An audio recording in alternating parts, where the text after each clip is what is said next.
Donc voilà, le top 10 c'est fait, on va tout de suite enchaîner sur le flop 5 de cette année 2014. Oui, 2014, pardon. Et on va tout de suite commencer par le numéro 5.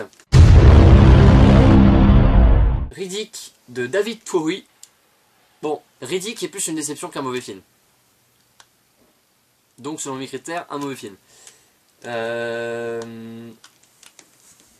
Alors c'était donc la suite, j'avais fait une critique écrite du film il me semble. Mais le film est donc la suite de Les Chroniques de Riddick qui était lui-même la suite de Pitch Black. Ce sont deux films que j'aime beaucoup. J'adore le personnage de Riddick. J'avais aussi joué au jeu sur Xbox qui s'appelait Assault and Escape from Butcher Bay ainsi que Assault on the Dark Athena, qui étaient deux jeux d'infiltration vraiment hardcore excellents. Et vraiment Riddick c'est un personnage que j'aimais beaucoup. Je trouvais que Vin Diesel en faisait une incarnation vraiment très bonne. Et j'attendais avec impatience ce Riddick ce Riddick donc, déjà parce que je voulais voir une suite. Je voulais voir aussi comment allait évoluer le personnage en fait. Parce que à la fin du 2, il était admis qu'en fait Riddick allait chercher Kayla dans le monde des morts. Non, des morts. Des nécromanciens. Et au final, quelle déception, parce qu'en fait, non.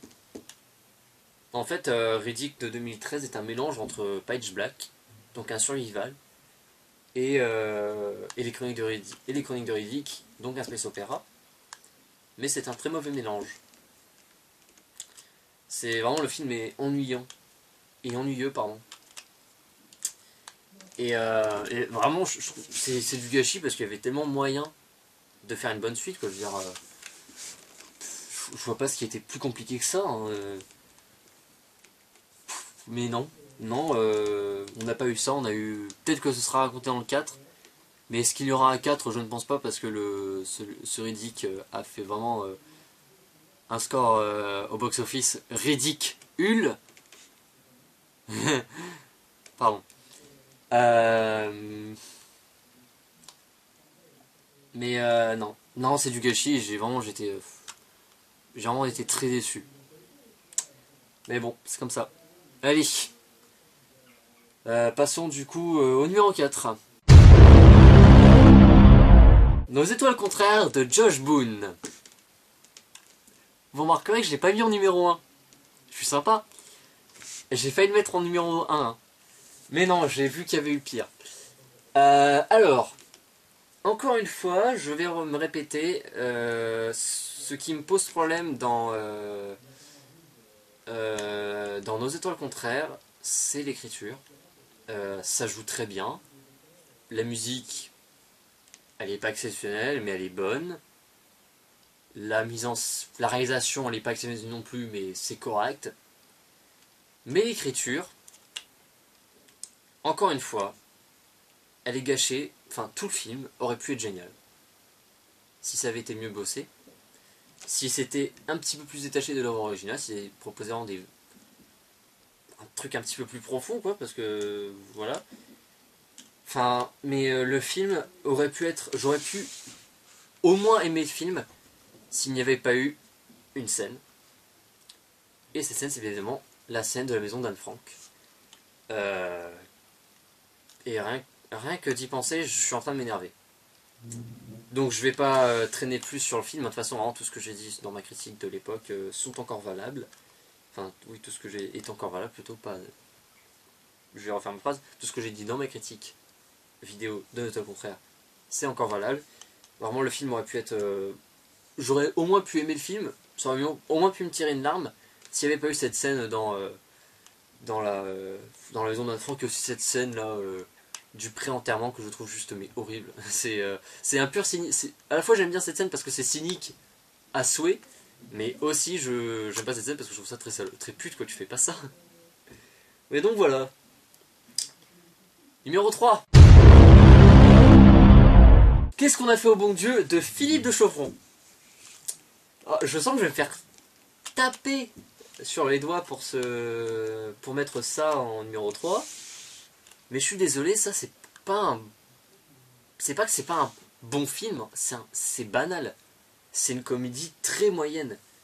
C'est une comédie qui repose sur le même ressort humoristique des blagues sur les stéréotypes racistes. Ou clichés racistes, comme peu importe. Stéréotypes et clichés, c'est la même chose. Donc, dans un sketch de 10 minutes, fait par Jérémy Ferrari par exemple, ou par un autre humoriste quelconque, ça passe. Dans un film de 1h30. Oh putain, mais c'était chiant. C'est-à-dire que la première blague, elle est drôle.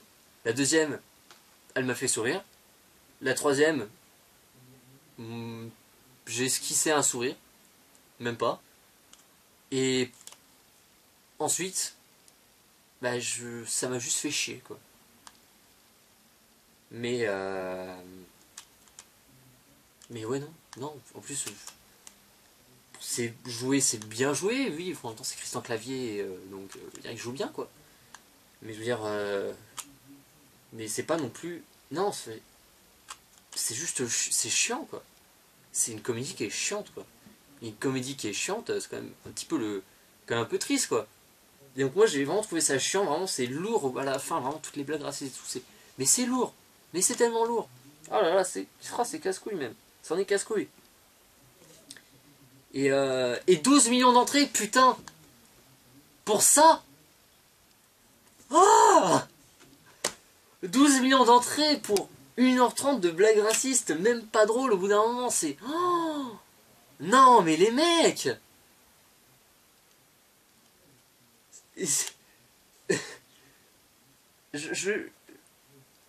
C'est-à-dire que le film, il me semble...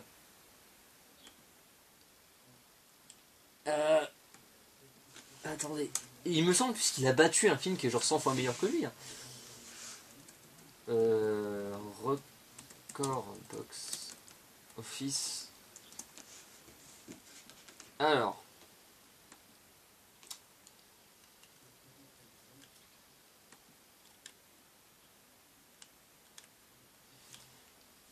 Oh non, ça va. Oh, allez, pour chipoter, on va dire... Non, oh, putain, si, putain.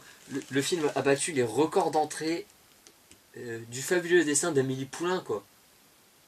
Qui était pourtant mais tellement génial. Bon, on a du bol. Ça n'a pas battu Intouchable. Enfin, bon, ça c'est triste à dire, mais Intouchable n'a toujours pas battu Bienvenue chez les Ch'tis. Ce qui là, par contre, est très triste. Mais enfin, merde, quoi. 12 millions d'entrées, quoi. Putain, pour ça. Alors que cette année, on a eu de la qualité, ne serait-ce que... Pas seulement dans le cinéma américain, mais aussi dans le cinéma français, quoi. Je veux dire, entre La French, Yves Saint Laurent, qui était génial aussi, putain. Je l'ai pas mis dans mon top 10 parce que ça restait quand même un biopic assez... comment dire, assez classique, mais c'était tellement bien écrit et tellement bien joué. Mais on a eu Yves Saint Laurent qui était génial, on a eu La French aussi qui était génial. On a eu Mommy, putain. Mommy n'a fait que 1 million d'entrées, alors que Qu'est-ce qu'on a fait au bon Dieu, qui est une comédie banale, a fait 12 millions d'entrées. Mais... je rigole là, mais je suis tellement énervé en fait. Déjà, le fait que Mommy n'atteigne pas les 2 millions d'entrées, ça m'a tellement révolté, quoi. Parce que Mommy mérite tout. Alors que Qu'est-ce qu'on a fait au bon Dieu ne mérite pas un quart de son succès, parce que même pas, il ne mérite même pas les 3 quarts de son succès, parce que c'est... Non, il ne mérite même pas de succès, parce que c'est une comédie, tout ce qu'il y a de plus banal. Et je suis désolé, mais non, quoi. C'est putain, mais vous êtes en train de tuer le cinéma français, mais au compte-gouttes, là. Au compte-gouttes, on a des petits résistants, comme Jaïl Lasper, comme Cédric Jiménez, comme David Dolan, c'est pas vraiment cinéma français, c'est plus cinéma québécois, mais on va dire cinéma francophone. Bon, on va rester dans le cinéma français, donc voilà. Enfin, on a quand même quelques résistants. Oh, putain, on avait aussi un illustre inconnu avec Mathieu Kassovitz, qui avait l'air d'être génial, qui est super bien encensé par la critique, et en plus moi j'adore Kassovitz. Vraiment, faut que vite que j'aille voir le film, enfin, ou en tout cas que j'arrive à voir le film. Et vraiment cette année, on a eu vraiment du cinéma français autre que de la comédie qui faisait de la qualité. Et j'ai l'impression qu'en fait, vraiment, le public français s'en branle. Mais vraiment que c'est soit il bouffe de la comédie française pré-mâchée par paquet de 10, qu'éventuellement de temps en temps il va aller voir un bon film francophone ou français. Donc c'était le cas avec Mommy qui a fait quand même 1 million d'entrées, ce qui n'est pas négligeable. Et il y avait aussi un autre film, Je crois c'était la prochaine fois Visa Record qui avait fait des bons scores d'entrée. Ou un illustre connu, un des deux, je sais plus. Mais voilà, mais en grande partie, vraiment, le public français veut soit de la comédie de merde, soit du bon gros film bien bourrin américain. Bon, là je peux comprendre parce que c'est vrai que 2014, niveau film bourrin américain, ça a été plutôt sympatoche. On a eu Les Gardiens de la Galaxie qui était vraiment très bon, Edge of Tomorrow qui était aussi très bon, Transformers 4 qui était très bon aussi. Moi j'aime beaucoup Transformers. J'ai compris le délire Michael Bay depuis. C'est vrai que bon, là je peux pas vous. Je peux pas vous. Oui, non, parce que je parle pas que. Je parle pas. Je tiens à préciser, le public premier de mes critiques et de ça, ce n'est pas les cinéphiles, ce sont les gens qui regardent des films de manière lambda. Moi je pousse les gens à regarder du film. J'essaye de pousser les gens à regarder des films un petit peu plus. Enfin, j'essaie pas de pousser, je conseille tout simplement. Je me dis que si ça vient d'un jeune qui pourtant. De ma génération qui dirait oh, de toute façon à partir des années 80 si les années 80 c'est forcément un vieux film, je me dis que si éventuellement ça vient d'un jeune qui a à peine 17 ans, je me dis que ça peut éventuellement un petit peu plus toucher les gens, qui fera un petit peu l'effort, enfin j'espère. Enfin bref, j'ai perdu ce que je disais. Oui, donc c'est vrai que cette année niveau film américain on a eu vraiment une bonne cuvée, on n'a pas eu de la merde comparé à 2013 qui était assez vide. Mais là, ouais, putain, 12 millions d'entrées, quoi. C'est juste aberrant, quoi. C'est. J'arrive pas à comprendre, des fois. J'arrive pas à comprendre le public français. Et je trouve ça. Et à la fois, ça m'attriste vraiment que ce film ait fait autant d'entrées parce que c'est limite chier sur le fait que le cinéma français, c'est le cinéma avec un C majuscule. C'est-à-dire que c'est en France qu'on a inventé le cinéma, c'est en France qu'on a inventé les effets spéciaux. C'est vraiment. Enfin, je veux dire, certains des plus grands réalisateurs actuels se sont inspirés du cinéma français. Un truc tout con, Tarantino est un fan de. Est un fan de Godard. Aussi invraisemblable que puisse être la phrase que je viens de dire, Tarantino, le mec qui fait des films complètement mais hors limite, vraiment avec vraiment des bons gros films d'action bien, enfin pas bien bourrins mais vraiment bien pulp. Vraiment le mec c'est un fan d'un mec d'un mouvement d'auteur comme la Nouvelle Vague, quoi. Et pour dire à quel point le cinéma français c'est pas un petit truc, c'est un grand truc. Mais là le truc c'est qu'à force de faire de ce genre de comédie des succès populaires, et ben les gros producteurs ils vont commencer à se dire ah bah c'est ça qui marche, c'est ça qui fait de l'argent, et bah du coup on va faire ça, on va en faire plein. Et du coup ça fait qu'au bout d'un moment, si ça continue comme ça, si on continue à accorder le succès à des comédies comme ça, on va se retrouver qu'avec des comédies de merde. Et que le CNC lui-même, peut-être qu'un jour le CNC lui-même ne se mettra plus à financer des bons projets, quoi. Et du coup tous les bons réalisateurs français ils vont se barrer dans d'autres pays, comme Alexandre Aja s'est barré aux États-Unis. Comme un autre réalisateur français comme un autre réalisateur français qui s'est barré aux États-Unis. Jean-Pierre Jeunet, peut-être. Ouais, non, pardon, Jean-Pierre Jeunet. Non, bah non. Enfin bon. Là, tout de suite, c'est Alexandre Aja, c'est celui qui me vient le plus en tête. Mais voilà. Et ce serait con quand même que la France perde tous ses bons réalisateurs. Mais si vous continuez à accorder le succès, ce même succès que vous avez accordé à Qu'est-ce qu'on a fait au mon Dieu et à Bienvenue chez HT qui est toujours en première place avec ses 20 500 000 entrées. Ce qui m'attriste. Ça va, en dessous il y a Intouchable. Mais voilà, si on continue comme ça, non, on va plus avoir que ça et là ça risque d'être triste. Ça risque d'être très triste. Bon, je pense que j'ai assez parlé de Qu'est-ce qu'on a fait au bon Dieu, surtout que ce n'est pas le pire film que j'ai vu cette année. Donc passons au numéro 2. Transcendence de Wally Pfister. Là c'est plus une déception qu'un mauvais film, mais c'est une énorme déception, c'est même du gâchis. Mais du gâchis comme jamais. C'est-à-dire que le film partait sur un concept de SF vraiment génial, c'est-à-dire vraiment il opposait... en fait, pour ceux qui n'ont pas vu Transcendence, en fait, Transcendence raconte l'histoire d'un scientifique dont l'esprit, la mémoire et de ça, est transféré dans un ordinateur et du coup il devient une IA, mais une IA un petit peu humaine. il commence à développer des technologies assez phénoménales et il commence à vouloir contrôler tout le monde et ça. Enfin, donc, le film en lui-même, là, comme ça, quand on voit l'avancée de ça, ça pose des questions mais incroyables et en fait, on se dit putain, le film il va développer ça à mort et en final, non. Ça se. Non. C'est juste un film sur, voilà, l'IA elle est méchante mais elle a un cœur d'or, mais vu qu'elle est méchante, il faut quand même la détruire. C'est quand même très moyen. Et moi, j'ai vraiment. Oh, moi, quand j'ai vu ça, bah, ça m'a plombé quoi. J'attendais tellement ce film, je me suis dit putain, mais ça va être tellement génial. En plus, il y avait vraiment des bons acteurs, même si bon, il y avait aussi Morgan Freeman, même s'il fait un peu plus de figuration. Il y avait aussi Paul Bettany aussi qui est génial, Johnny Depp qu'on ne présente plus. Enfin, vraiment, il y avait de quoi faire un bon sujet, quoi. Vraiment de faire un pur film de SF qui pose vraiment des grandes questions à la Blade Runner limite. Hein. Peut-être que Trent Reznor aurait pu être le Blade Runner de son époque. Hein. Mais au final, non. Et vraiment, voilà, c'est vraiment du gâchis comme jamais j'en ai vu au cinéma et j'aime pas le gâchis. Voilà. Passons au numéro 1. Et là, ça va chier. Donc Resident Evil Retribution, qui est donc sorti en 2012, de Paul W.S. Anderson.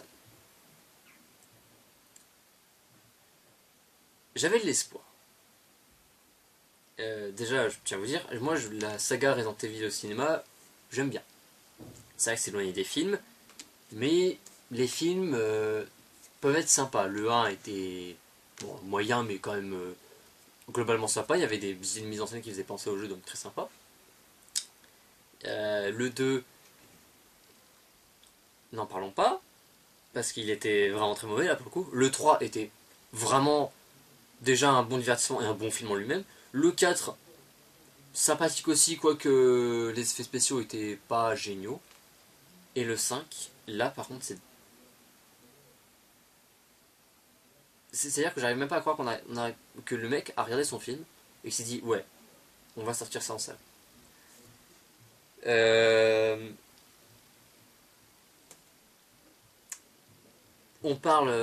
C'est tellement mauvais qu'on parle de musique du quatrième film réutilisé. On se fout de développer les personnages. En fait, j'essaie de qu'il n'y ait pas d'ombre sur ma don. On se fout de développer. Je vais faire comme ça. On se fout de développer les personnages du jeu. On se contente juste d'en faire des cosplays. C'est le cas de Léon et de Barry. On gâche des trucs géniaux, genre truc tout con. La séquence de début du film, c'était en fait l'attaque de l'Arcadia.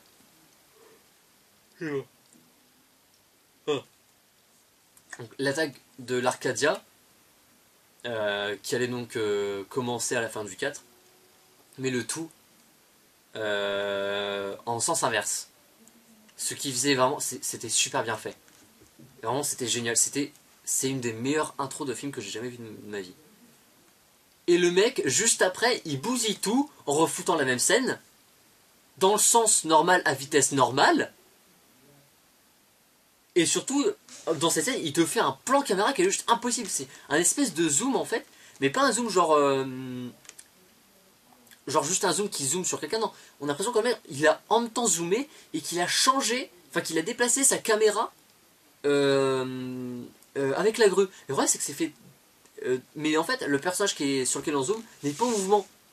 Il a fait ça de manière super vite. Du coup, ça fait un effet mais dégueulasse. Et pareil, donc je l'ai dit, musique réutilisée. Mais attendez, c'est pas ça le pire. C'est qu'il réutilise une des musiques du 4, voire plusieurs musiques d'ailleurs, il me semble. Donc une des musiques du 4 dans le même type de scène. C'est-à-dire qu'en fait dans le 4 vous avez une scène qui s'appelle où Alice combat le Axeman, donc du 5ème jeu. Et ce qui et par-dessus il y a une musique qui est géniale d'ailleurs. Ce qu'a fait Paul W.S. Anderson, c'est qu'il a foutu une scène avec un Axeman et avec la musique. Mais sauf qu'en fait, non. Non, bah non. Sinon, ce serait du foutage de gueule. Histoire de bien montrer que il se fout pas la gueule du monde. Il a foutu 2 Axeman. Voilà. C'est l'évolution, cher ami. Et le problème, c'est qu'en fait, la musique, donc s'appelle Axeman. La musique était calibrée pour coller à la scène du 4. Et là, bah, ça colle pas dans le 5. La scène ne colle pas à la musique ne colle pas à la scène. Donc ça fait pas classe du tout. Et ça, on a l'impression que je me prends un peu pour des cons à utiliser 2 Axeman. Genre on va pas voir la différence. Surtout qu'en plus, ils réutilisent le même plan du Axeman qui envoie sa hache vers la caméra. 2 fois dans la scène.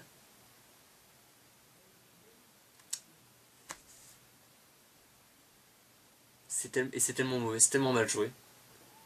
Pareil, la scène d'intro aussi avec Alice dans la banlieue américaine. Qui est juste tellement un putain de plagiat dans la façon dont c'est filmé et de ça, de l'armée des morts. Je me suis senti gêné devant cette scène. Je me suis dit, oh putain. Oh non. Non. Non. Voilà. C'est Réintégrer Rétribution, c'est le pire film que j'ai vu en 2014.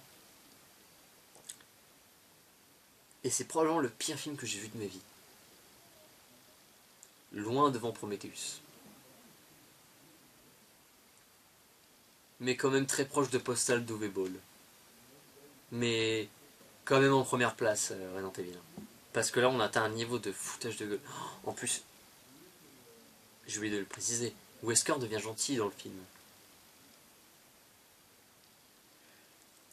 Non. Oh, excuse-moi. Non, non, non, non. Non, Wesker ne devient pas gentil, non. Je n'accepte pas ça. Il n'y a rien d'autre à dire sur ce film. Bon, le flop 5 c'est terminé. Il est temps donc de passer donc à mes attentes, enfin au film qui pourrait être intéressant en 2015. Donc, On est en 2015 ?